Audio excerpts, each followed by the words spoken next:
Cerveza Calella es una fábrica de cerveza artesana que nace por la iniciativa de tres amigos que básicamente lo que querían era retornar a Asturias, y ahí empieza la aventura laboral de Calella.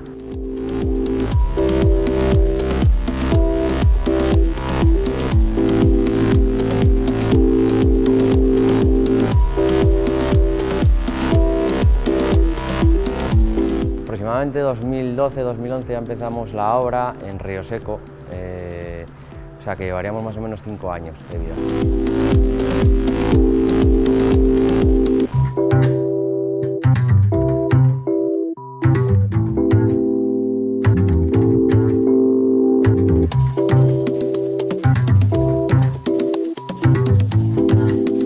Asturgar, sobre todo en la nueva ubicación que tenemos, que tuvimos que pedir una serie de créditos, lo que nos hizo fue avalarnos ante los bancos, y eso nos sirve para tener una ayuda muy potente a la hora de ir a bancos y pedir un crédito.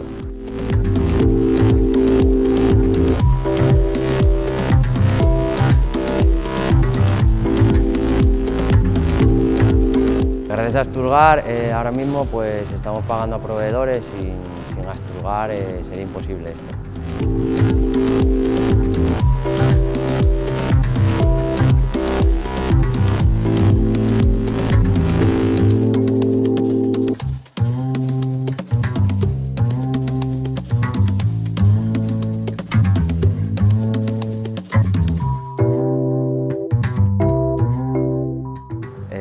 Seguir creciendo en litros y haciendo buena cerveza, y sobre todo que Asturias tenga una cerveza y una marca de cerveza. Eso es lo que queremos.